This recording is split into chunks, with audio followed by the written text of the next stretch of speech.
प्रेम से बोलिए शंकर भगवान की जय। हर हर महादेव। देवों का देव महादेव जी के चरणों में प्रणाम करती हूँ, मेरा प्रणाम स्वीकार हो। माता गौरी पार्वती के चरणों में प्रणाम करती हूँ, मेरा प्रणाम स्वीकार हो। गणपति ललनवा के चरणों में प्रणाम करती हूँ, मेरा प्रणाम स्वीकार हो।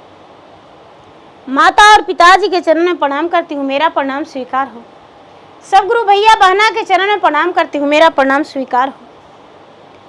धरती पर बैठे धरती माता को चरण में कोटि कोटि प्रणाम करती हूँ, मेरा प्रणाम स्वीकार हो। जो भी मेरे कथा कहानी माताएं एवं बहने भाई बंधु सुन रहे हैं, मैं सबको प्रणाम करती हूँ, मेरा प्रणाम स्वीकार हो। गुरु भाई बहना, मैं एक कथा सुनाने जा रही हूँ। इस कथा को पूरा सुनिए और रहस्य जानिए। आदि नहीं, आदि सुनने में शिव गुरु का अपमान होती है, पूरा सुनने में ज्ञान होती है। इसलिए कथा को पूरा सुनिए और रहस्य जानिए। हर हर महादेव, घर घर महादेव। गुरु भाई बहना, एक राजा थे और मिथिला नगर के राजा थे। मिथिला नगर में वो जो राजा थे बड़े माननीय महान राजा थे। और एक रानी, रानी का नाम सुभद्रा था और राजा जो थे वीरभद्र नाम था। आपस में पति पत्नी में बहुत प्यार था। लेकिन गुरु भाई बहना, जो रानी थी सुभद्रा, वो भगवान के भक्त थी, भगवान का पूजा पाठ किया करती थी। और राजा जो थे, राजा कोई पूजा पाठ नहीं करते थे। रानी का पूजा पाठ देखकर राजा को मन नहीं भाता था। राजा बहुत नाराज रहते थे। राजा हर बार रानी से ही कहते थे कि हे रानी, आपका पूजा मुझे पसंद नहीं, आप पूजा पाठ ना करें तो अच्छा लगता है। रानी कहती थी कि हे स्वामीनाथ, मेरा प्राण जाते जाते भी मैं भगवान का हरि का गुण गाते रहेंगे और महादेव का पूजा करते रहेंगे। मेरे मन में, हृदय में और कुछ चीज नहीं है। मेरे मन में भगवान का मंदिर बन चुका है और उस मंदिर को हम नहीं तोड़ना चाहते हैं, जो कि श्रद्धा भक्ति से मंदिर बनता है। गुरु भाई बहना, धीरे धीरे समय बीता, रानी गर्भवती रह गई। और जब रानी गर्भवती रह गई तो रानी का ओद्र से एक कन्या जन्म लिया 9 महीना के बाद। जब कन्या जन्म लिया तो राजा जो थे, राजा एक कन्या में बहुत खुश हो गए कि मेरे घर लक्ष्मी का आवाहन हुआ है, मेरे घर लक्ष्मी प्रवेश कर गए हैं। अपने कन्या को राजा बड़ी लाड प्यार करने लगे, बहुत मान सम्मान देने लगे। राजा का रानी के लिए दिन दोगुना रात चौगुना प्यार होने लगा। लेकिन पूजा पाठ से नफरत करते रह गए। धीरे धीरे धीरे धीरे समय बीता और सिर्फ 2 साल के बाद रानी फिर से गर्भवती रह गई। और तीसरा साल बीतते बीतते रानी का ओद्र से एक कन्या फिर जन्म ले लिया। तो गुरु भाई बहना, बड़ी कन्या का राजा नाम उच्चारण करवाए तो फूलवा और छोटी का फुलेश्वरी। फूलवा और फुलेश्वरी 2 बहन थी। राजा का बेटी का बड़ी का नाम फूलवा, छोटी का फुलेश्वरी। फूलवा फुलेश्वरी 2 बहनें थी। धीरे धीरे दोनों राजा की घर में बड़ी होने लगी। अब राजा जो है, राजा रानी से नफरत करने लगे कि तुम पूजा पाठ करती हो इसलिए तुम्हें 2 बेटी हो गया। लेकिन बताइए चाची, मान लिया जाए कि जिसके ओद्र से 2 या 3 बेटी हो गया तो उसमें उसका कोई कसूर है? नहीं है। उसका क्या कसूर है? अरे भगवान जो दिए वही ना वो जन्म देगी। कहते हैं कि जो कुम्हार है वो बर्तन तो सब सुंदर सुंदर बनाता है, आवा लगा देता है, उसमें जलावन डाल के बर्तन डाल देता है, जलावन डाल देता है, पकने के लिए छोड़ देता है। किसी के पास ज्यादा जलावन कम नहीं देता है वो, लेकिन कोई बर्तन काला हो जाता है पक के, कोई आधा कच्चा रह जाता है और कोई टेढ़ा हो जाता है, कोई पूरा लाल हो जाता है। इसमें कुम्हार का क्या दोष है? वो तो चाहता है मेरा बर्तन सारा अच्छा हो। उसी तरह माँ है, कोई कोई भी माँ चाहेगी कि मेरा ओद्र से बेटा ना जन्मे और बेटी ना जन्मे? उसके लिए तो दोनों के लिए आस्था है। गुरु भाई बहना, जो बेचारी रानी थी, रानी राजा की ठोकरें खाने लगी। राजा हर बार कहने लगे कि तू पूजा भक्ति छोड़ दो और तुम सिर्फ घर में काम करो। धीरे धीरे समय बीता गुरु भाई बहना, रानी पूजा पाठ नहीं छोड़ी। बेटी बड़ी वाली जो थी वो 10 साल की हो गई और छोटी वाली 8 साल की, 7 साल की। अचानक रानी का पेट में दर्द उठा और दर्द से व्याकुल हो गई। जब दर्द से व्याकुल हो गई तो राजा जो है, राजा देखते हैं तो कहते हैं कि अरे तुम्हारा भगवान नहीं आएंगे तुम्हें बचाने?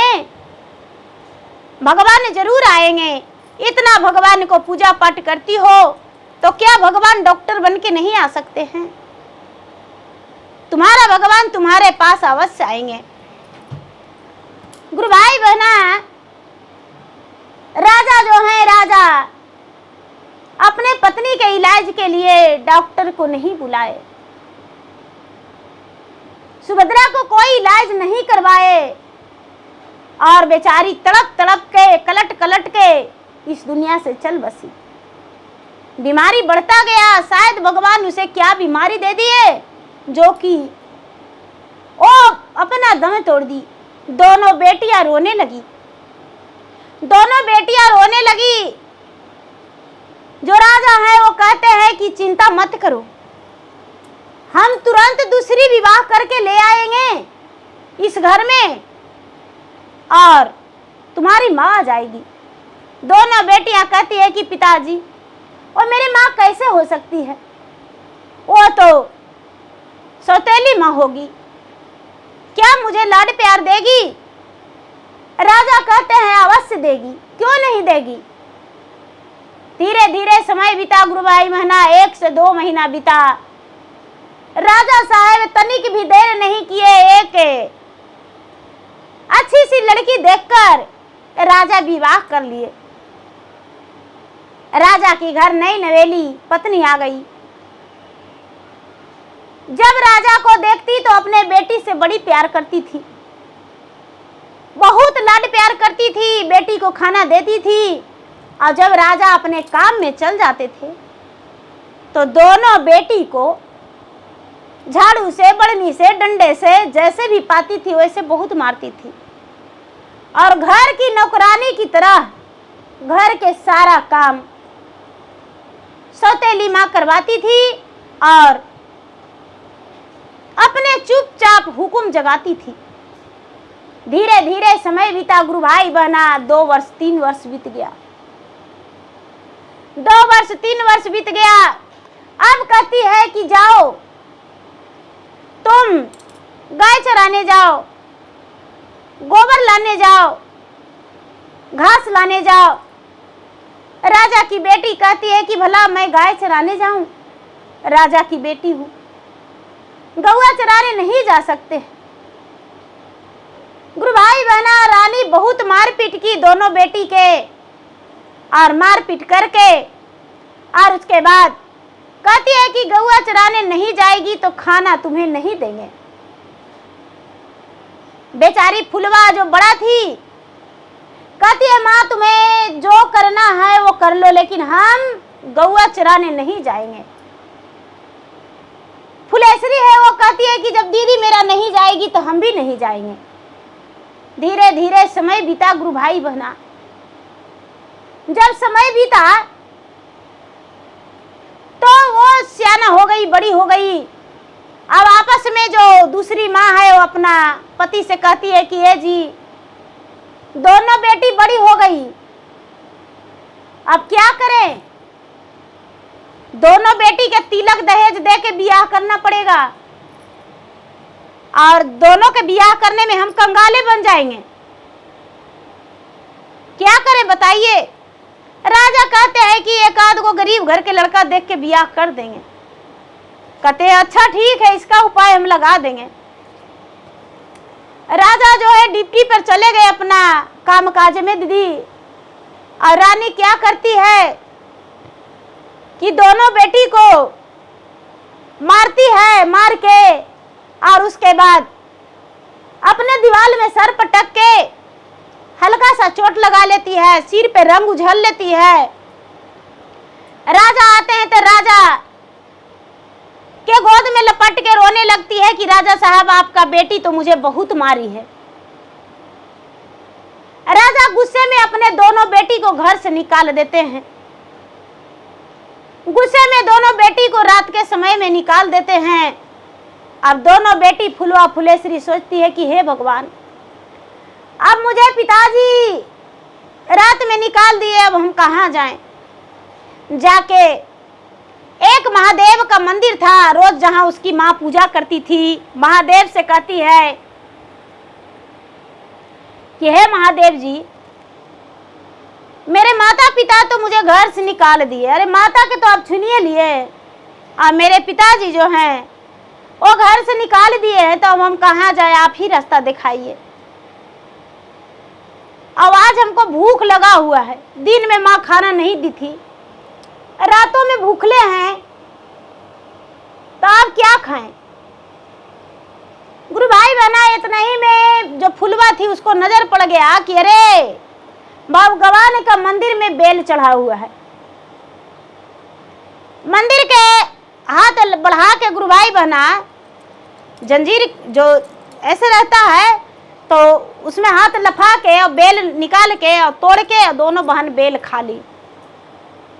बेल खा ली और सोचती है कि रात तो कट गया, बहन सवेरे होगा तो निकल जाएंगे। दोनों बहन सवेरे हुआ तो अपना निकल गई किसी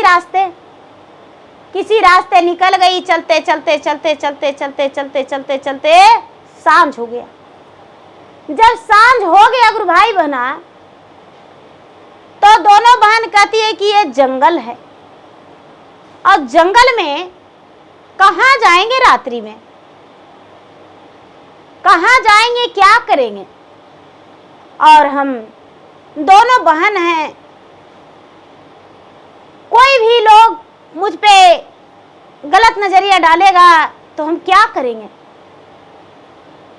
गुरु भाई बहना, दोनों बहना एक वृक्ष के नीचे सो जाती है। एक वृक्ष के नीचे सो जाती है तो एक तोता एक मैना है वृक्ष पे के डाली पे अपना घोंसला में। तो तोता कहता है कि हाँ, कितना सुंदर दो लड़की है, बेचारी का माँ मर गई तब सौतेली माँ घर से निकाल दी है, और सौतेली माँ जब निकाल दी है तब बाप भी इसका कसाईये बन गया। वो भी अपना बेटी को थोड़ा सा भी मोह नहीं देखा, अपना बेटी को घर से निकाल दिया है।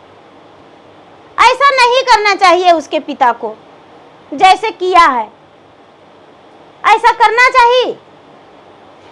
गुरु भाई बहना, जो तोती है वो कहती है कि तो क्या है जी, तो देखो ना, कहते हैं कि इसके लिए कुछ करना है तो कुछ कीजिए, और नहीं तो झूठो मूठो काहे लगी मोह दिखा रहे हैं। तोता कहता है कि क्या करें, इसको माँ जो थी भगवान के भक्त थी, भगवान के पुजारी थी, और इसका पिता तो कसाई है शुरू से। इसको माँ तो तड़प तड़प के मर गई और इसको भी घर से निकाल दिया है। जो मैना है वो कहती है कि तो इसको लिए महादेव के पास जाइए ना, हो सकता है कि महादेव कुछ करे। तोतवा कहता है कि ठीक है, महादेव के पास जाते हैं। तोता गुरु भाई बहना उड़ान भर लिया और महादेव के पास क्षण भर में पहुंच गया। महादेव के पास पहुंच गया। महादेव उसमें विश्राम कर रहे थे। तोता जो है महादेव के पास जाके चौबगल पूरा धुमिया मचाने लगा, पूरा धुमिया मचाने लगा। जब मचाने लगा तो हर हर महादेव नमः शिवाय, हर हर महादेव नमः शिवाय पूरा करने लगा। महादेव का नींद खुला तो अपना हाथ दे दिए, तोता हाथ पर बैठ गया। कहता है तोता कि महाराज पहले मेरा प्रणाम स्वीकार कर लीजिए, उसके बाद मुझसे बातें कीजिएगा। भगवान कहते हैं तेरा प्रणाम स्वीकार किए हैं, लेकिन बोलो इस आधी रात में क्यों मेरे पास आए हो। तोता कहता है कि महाराज नजर उठा के देखिए कि मेरे घोंसले के नीचे 2 कन्या हैं और वो बिन माँ की बच्ची है, उसका माँ नहीं है, उसके पिता घर से निकाल दिया है, तो दोनों कन्या कहाँ जाएगी। उसके लिए आप कुछ सोच रखे हैं। शंकर भगवान ध्यान लगा के देखते हैं तो कहते हैं कि अरे वो तो उसका माँ मेरा भक्त थी, अरे भी दोनों बिना पूजा कैले मेरा नहीं रहती है, तो इसके लिए तो मुझे कुछ करना चाहिए, अपना भक्त को निराश हम नहीं छोड़ सकते हैं। शंकर भगवान ने 2 फल दिए उसको और बोले कि लो ये दोनों फल उसको दे देना और उसको बोलना कि जो कच्चा फल खाएगा वो राज सुख भोगेगा और जो पक्का फल खाएगा वो रानी बन जाएगा। गुरु भाई बहना, जब इस तोता लिया फल और क्षण भर में पहुंच गया और दोनों बच्ची के पास ये फल गिरा दिया। जब फल गिराया तो बड़ी बहन के सिर पर चोट लग गया, छटपटा के उठी, अरे फल है। तो तोता की आवाज मुंह से निकल रहा है, उठो बहना फल खा लो, कितनी सुंदर हो, कितनी भोली हो, कितनी अच्छी लगती हो, तुम्हारा आवाज़ कितना अच्छा लगता है। 2 फल है, जो पका फल खाएगा और राज सुख भोगेगा और जो कच्चा फल खाएगा वो रानी बनेगा। जो पका फल खाएगा और राज सुख भोगेगा, जो पका फल खाएगा राज सुख भोगेगा, जो कच्चा फल खाएगा और रानी बनेगा। ऐसा कह के गुरु भाई बहना बार बार कह रहा है। जो बड़ी बहन है सुन रही, पका फल रख दी और कच्चा खुद को खा ली। थोड़ी देर में छोटी बहन जागी तो कहती है कि अरे यहाँ पर एक फल है, कितना सुंदर फल है, आह इसे खा लेंगे तो मेरा पेट भर जाएगा। छोटी बहन फल खा ली, उसके बाद कहती है कि हाँ मैं तो आप स्वार्थी फल खा लिया, लेकिन मेरा बहन भूखी है, वो मुझसे बड़ी है, इसके लिए क्या करूं। इसके लिए मुझे फल लाने को लिए जाना पड़ेगा। क्या करती है गुरु भाई बहना कि छोटी बहन उठ के और रात में ही चलने लगती है रास्ता, चलने लगती है रास्ता। चलते चलते चलते चलते चलते चलते चलते चलते चलते चलते बहुत दूर चल जाती है, बहुत दूर चल जाती है, इतना दूर चल जाती है, इतना दूर चल जाती है कि जिसका कहना नहीं। जंगले जंगल मिलता है, जंगले जंगल मिलता है और जा रही है जा रही है जा रही है, उसका कुछ समझ में नहीं आ रहा है। चलते चलते चलते चलते चलते शाम हो जाता है। दीदी छोटी बहन की कहानी मैं पहले बताती हूँ, बड़ी बहन की भी बताऊंगी। तो उसको शाम हो जाता है, एक वृक्ष के नीचे बैठ जाती है, एक वृक्ष के नीचे बैठ जाती है और भगवान से आराधना करती है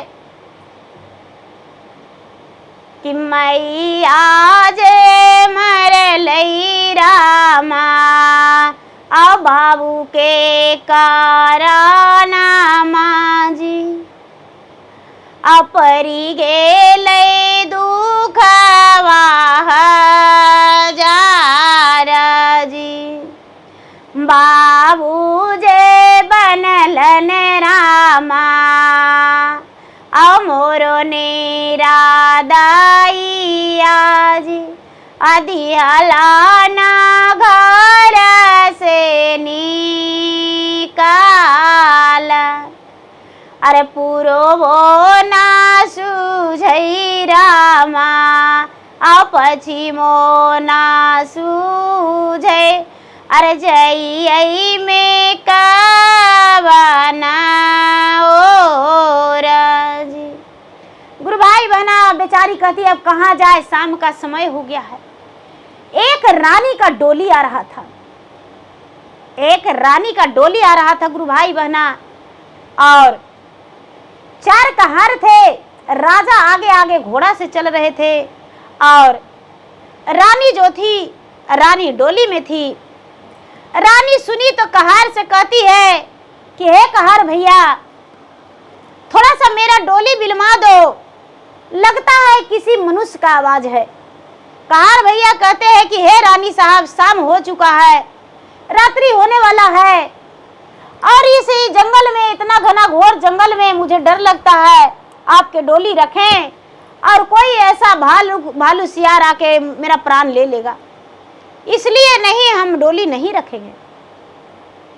गुरु भाई बहना रानी जो है राजा से भी बोल के घोड़ा रुकवा दी और अपना भी डोली रुकवा दी ब्रिज के सामने। देखती है कि एक छोटी सी लड़की 10-12 साल की वहां पर बैठी हुई है। अरे उस लड़की को देखकर उसका सूरत जो था बड़ी अनमोल था। रानी जो थी, इसका ब्याह का 12 वर्ष हो गया था, लेकिन एक को बाल बच्चा नहीं था। रानी कहती है कि बेटी तू कौन हो, कहां जा रही हो? फुलेश्वरी कहती है कि हे रानी साहब, मैं दुख का मारा हूं, मैं भी एक राजा का बेटी हूं, मेरे माँ मर गई और मेरे पिताजी दूसरा विवाह कर लिए। हम 2 बहनें हैं, एक बहन मेरा पीछे रह गई है और बहन के लिए हम फल ढूंढने जा रहे हैं, फल भी नहीं मिला, रास्ता भी भटक गए, मेरा बहन भी नहीं मिली। रानी कहती है कि बेटी मेरे घर चलेगी, हम अपना पुत्री बना के रखेंगे, लेकिन ये जो राजा साहब है इनको पिता कहना पड़ेगा और मुझे माँ कहना पड़ेगा, और राज में सबसे बताना होगा कि हम नानी के घर थे इतना दिन से। राजकुमारी बेचारी सोचती है कि इससे बड़ा सौभाग्य क्या हो सकता है। गुरु भाई बहना रानी के हाथ पकड़ के डोली में बैठ गई। राजा अपने पुत्री बना के उसे लेकर चले गए। राजा अपने पुत्री बनाकर लेकर चले गए। राज में पूरा ढिड़वारा बजवा दिए कि भाई 12 बरस से मेरा बेटी जो नानिहाल में रहती थी, आज हम घर लेकर आ गए हैं, आज हम घर लेकर आ गए हैं। मेरे साला साहब का संतान नहीं था तो मेरा बेटी को रख लिए थे, उनका बेटा को छठियार में गए, अपना पुत्री को हम लेकर आ गए। सारे लोग को यही जानकारी था, राजा बोल रखे थे कि मेरा एक बेटी जो है मेरा ससुराल में है, यानी वो अपना ननिहाल में है, रानी का मैका में है। सब लोग उसको राजा को बेटी समझ गए और स्वीकार लिए राजा। अब तो उसका दिन दुगना रात चौगुना खुशी हो गया। गुरु भाई बहना ढिलुआ पे ढिलती, दूध भात कटोरी में खाती, घर में मास्टर साहब आते पढ़ाने को लिए और वो पढ़ाई करती। अब तो अपना माँ को भी बहुत सेवा करती, रोज पाँव दबाती, उन्हें खाने का ख्याल रखती। अब उसका माता पिता जैसा मतलब बिल्कुल मान सम्मान मिल गया।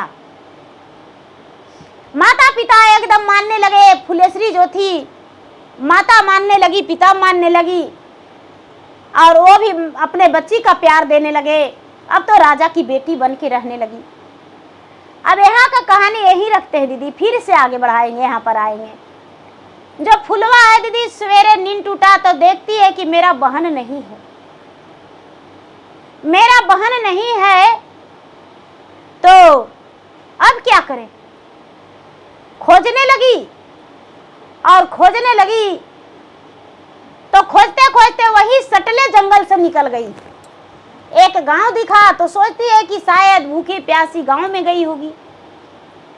गांव में गई होगी तो गांव में गई गुरु भाई बहना तो गांव में पूरा हाहाकार मचा हुआ था। सारे लोग पूरा शोक मना रहे थे। अब क्यों शोक मना रहे थे? वहां का जो राजा थे, उनका बेटा का पत्नी का देहांत हो गया था। वो ब्याह होकर आई थी और कोहबर में ही उसे नाग डस लिया था। कोहबर में उसको नाग डस लिया था और सवेरे उसका पत्नी का लाश निकला। अब ये देखकर राजकुमार को रहा नहीं गया। राजकुमार भी बेहोश थे, जो होश नहीं आ रहा था। गुरु भाई बहना, ये जो फुलवा थी उस गांव में पानी पीने गई और हल्ला हंगामा देखकर राजा के द्वार पर पहुंच गई। राजा के द्वार पर पहुंच गई गुरु भाई बहना, तो सारे लोग देखे इसको तो कहते हैं कि अरे राजा का बेटा को बचाने का एक उपाय है। अरे जो हुआ सो हुआ राजा साहब, ये जो लड़की आई है सो आपकी बहू में के सूरत हूबहू मिलता है। राजा देखे तो इसको हाथ पकड़ के कहते हैं कि बेटी तू कौन हो? जो फुलवा है वो कहती है कि राजा साहब, मैं एक अभागिन बिन माँ की बच्ची हूँ, जो कि मुझे पिताजी घर से निकाल दिए हैं। मैं राजा का बेटी हूँ। कहते हैं कि देखो बेटी, बुरा न मानो तो एक बात कहते हैं। बोली कि बोलिए राजा साहब, मैं स्वीकार करता हूँ। देखो बेटी, मेरा बेटा के जान बचाने के लिए तू मेरा बहू बनेगी। कहती है कि देखिए राजा साहब, आपका बहू जो है उसका तो लाश का भी आप कर्मठ नहीं किए हैं, अग्नि संस्कार नहीं किए हैं, और मुझे कैसे अपना बहू स्वीकारेंगे? राजा कहते हैं कि जब समय आएगा तो दोनों का शादी कर देंगे, अभी के लिए तुम मेरा बहू बन जाओ। वो जो फुलवा थी वो स्वीकार ली गुरु भाई बहना, और स्वीकार के और अपने जो राजा थे राजकुमार के पास, राजा के बेटा जो राजकुमार थे उनके पास जाके और उनका सर में तेल लगड़ने लगी। लोग जो थे उनका पत्नी का लाश को ले जाके क्रिया कर्मठ कर दिए और सब उनसे इलोत में उनको ना जानकारी होने के बाद मानिए कि विष्णुपत ले जाके सारी कर्मठ वहीं कर दिए। सब ब्राह्मण जवनार सब वहीं पर कर दिए, भोज भंडारा जितना था से सब उन्हीं कर दिए। गुरु भाई बहना, अब क्या होता है, ये जो लड़की है वो जाके अपने उन्हें पति स्वीकार के और उनका सर में तेल लगड़ने लगी और कहने लगी कि स्वामीनाथ, आप इतना उदास रहेंगे तो मेरा जीवन कैसे चलेगा? आंखें राजा के खुला तो देखते हैं कि बिल्कुल हूबहू मेरा पत्नी है। उन्हीं का जोड़ा पहन ली और पहन के और कहा मैं आपकी पत्नी हूँ। सारे लोग कहने लगे कि ये राजा साहब, आपका बेटा का होश आइए गया है। अरे जो होना था हो ही गया, आपको बेटा को भी बाद में पता चलेगा तो नहीं समझ में आएगा। ऐसा है कि अपना बेटा से बोलिए कि आपका पत्नी जो है तुम्हारा वो मर चुकी थी, फिर से वो जीवित हुई है, तो फिर से तुम्हें शादी करना पड़ेगा, फेरा लेने पड़ेगा। राजा साहब कुछ भी अपना बेटा से कह के बात को मनवा दिए और फुलवा के साथ अपने बेटा को विवाह कर दिए। गुरु भाई बहना, फुलवा जो थी, फुलवा राज सुख भोगने लगी, उसे राज सुख मिल गया क्योंकि वो तो राजघराने की बहू बन गई और बहू बन गई तो राज सुख उसको मिल गया। अब उसका तो कोई दुख नहीं। धीरे धीरे समय बीता। गुरु भाई बहना, फुलेश्वरी जो थी वो तो बेटी बन के रह रही थी, राजघराने की राजकुमारी बन के रह रही थी। धीरे धीरे समय बीता। जब 16 बरस की हुई फुलेश्वरी, तो उसके माता पिता जो माने हुए मुंह बेले माता पिता थे, वो अपने बेटी के लिए अच्छे घर पर ढूंढने लगे, अच्छे घर पर ढूंढने लगे गुरु भाई बहना। तो ढूंढते ढूंढते ढूंढते ढूंढते उनका एक अच्छा सा परिवार, अच्छा सा घर मिल गया, अच्छा सा बर मिल गया और फुलेश्वरी का शादी तय हो गया। फुलेश्वरी का शादी तय हो गया। दिन ठिकाना सब बैठ गया। राजा साहब सारी नगर में न्योता दिए और